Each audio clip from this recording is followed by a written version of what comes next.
Hello students, welcome to the channel. I am Poonam Rua from Ament education academy of literature. और जैसा कि आप देख रहे हैं, आज हम कवर करने जा रहे हैं कुछ important American novels and this is part 3 of the video. Previous 2 parts में हम इंपॉर्टेंट 10 नॉवेल्स को ऑलरेडी कवर कर चुके हैं। In this video we will cover 5 more, तो please do watch that video also. American literature एक बहुत ही इंपॉर्टेंट टॉपिक है किसी भी कॉम्पिटिटिव एग्जाम का। Please do not forget to share and subscribe the channel, and the best way to study is to take down notes while watching videos. At times क्या होता है कि हम लोग बहुत सारा स्टडी मटेरियल कंपाइल कर लेते हैं, ये बुक वो बुक, इधर से पीडीएफ नोट्स उधर से PDF notes, but the best way to recall and remember things is to write things in your own handwriting. I know कई बार टाइम कम होता है, but most of the students I believe कि 6 month से लेकर 1 year तक की तो preparation करते ही हैं ना आफ्टर ग्रेजुएशन।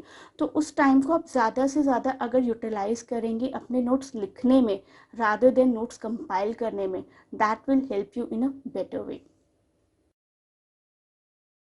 तो देखते हैं कौन कौन से नॉवेल्स हम कवर करने जा रहे हैं आज। It is uncle Tom's cabin, novel bye Harriet Beecher stove, 1852 का है। और मैंने सभी नॉवेल्स को क्रोनोलॉजिकल ऑर्डर में रखा है। इस विजुअल को अगर आप ध्यान लाएंगे अपने एग्जाम्स में तो मे बी आप क्रोनोलॉजी से रिलेटेड कोई क्वेश्चन सॉल्व कर पाएँ। तो हर चीज़ को बिल्कुल ध्यान से देखिए, ध्यान से पढ़िए और नोट कीजिए साथ साथ। It will help you a lot. The next one Little Women, novel by Louisa May Alcott, 1868 का है ये। गॉन विद द विंड बहुत ही फेमस नॉवल है मार्गरेट मिशेल का, 1936। One Flew Over the Cuckoo's Nest, Ken Kesey का novel है 1962 का। And The Bell Jar, novel by Sylvia Plath, 1963। बात करते हैं फर्स्ट नॉवल के बारे में। ईयर ज़रूर याद रखिए, ऑथर ज़रूर याद रखिए, सबटाइटल ज़रूर याद रखिए। Uncle Tom's cabin, novel bye Harriet Beecher stove, 1852। Subtitle life among the lolly. एक एंटी स्लेवरी नॉवल था और एक बहुत ही प्रोफाउंड इफेक्ट हुआ था इस नॉवल का on the attitudes towards African American and towards the slavery also. और 1865 के एक अमेंडमेंट में स्लेवरी को अबॉलिश भी कर दिया गया था। This novel is also said to have been the groundwork for the civil war. अब देखिए, आप हर चीज़ याद नहीं रख सकते, you are not a computer system, you are a human.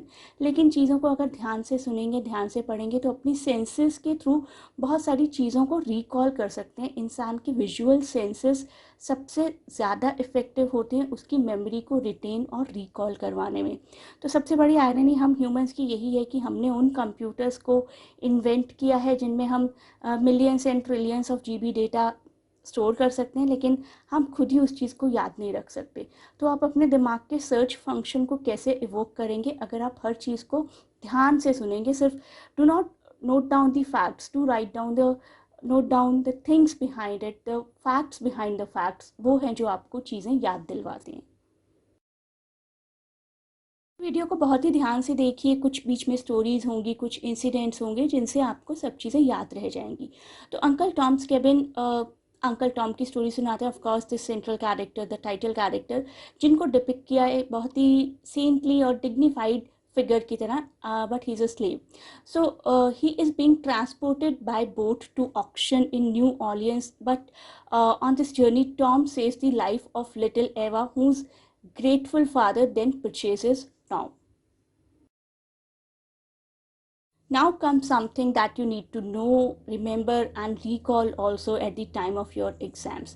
Is this the little women who made the great war? किसने कही थी ये स्टेटमेंट? ये एक बहुत ही फेमस स्टेटमेंट है अब्राहम लिंकन की, about the author of this book uncle Tom's cabin, about Harriet Beecher stove. When Abraham Lincoln first met her, this author of Uncle Tom's Cabin, जो कि 1852 की बुक है, he remarked, is this the little women who made this great war? तो इस book के बाद एक तरीके की सिविल वॉर शुरू हुई थी, लोग प्रोवोक हो गए थे against slavery. Such was the impact of a novel and it had a great role in exposing the inhumanity of slavery. I hope आप इस स्टैचू को देख पा रहे हैं, और ये स्टैचू उसी मोमेंट की एक मेमोरी है, the moment that happen between Lincoln and this writer. इस स्टैचू का नाम ही दिया गया Lincoln meets stove. Lincoln meets Meet Stowe depicts the meeting of Abraham Lincoln and Harriet Beecher Stowe, the Hartford resident. Hartford में बना हुआ ये statue और वहीं की रेजिडेंट थी ये writer who wrote the hugely influential book uncle Tom's cabin. And statue is situated on an elevated section of Hartford River Walk on the bank of the Hartford River. सब incidents को पढ़कर जानकर आपको ये novel अच्छे से याद रह जाएगा. अब बढ़ते हैं अगले नॉवल की तरफ, Little Women. Little Women by Louisa May Alcott 1868 का नॉवल है. एक नॉवल है जिसमें दिखाया गया है कि किस तरीके से फीमेल्स अपनी एग्जिस्टेंस को तलाशती हैं. तो it was originally published in 1868 and second volume came in 1869. Alcott wrote the book over several months at the request of her publishers. Told कि कुछ फीमेल्स हैं जो अपनी आइडेंटिटी को तलाश कर रही हैं. It follows the life of the 4 March sisters जो कि काफ़ी पॉवर्टी में रहती हैं 19th सेंचुरी में यूनाइटेड स्टेट्स में, और उनमें से हर सिस्टर किसी ना किसी आइडेंटिटी की तलाश में है. तो each of the sister seeks out a different form of happiness. Meg wants to marry, Jo wants to be a writer, Beth wants to care for her family, and Amy craves material success. We talk about Gone with the Wind, Margaret Mitchell, 1936. This is an American classic in which a manipulative woman, I must say, and a man carry on a love affair in the American South during the Civil War. It is the spring of 1861 के आसपास का time दिखाया गया. हमने अभी पढ़ा ही है कि सिविल वॉर शुरू हो गई थी 1852 के नॉवल अंकल टॉम्स कैबिन के बाद. तो Scarlett O'Hara, a pretty southern female who lives on Tara एक प्लांटेशन का नाम दिखाया गया जॉर्जिया में. फिक्शनल लोकेशन दिखाई गई actually. And she concerns her self only with her numerous suitors and her desire to marry a person called Ashley Wilkes. And one day she hears that Ashley is engaged to Melaine Hamilton, and Melaine Hamilton, who is her plain cousin from Atlanta, and she is heartbroken. Gone with the wind की 1939 एक movie भी है. 1936 का एक ये novel है. And this is a 1939 American epic historical romance film adapted from this novel. Next One Flew Over the Cuckoo's Nest. Ken Kesey का novel है ये 1962 का.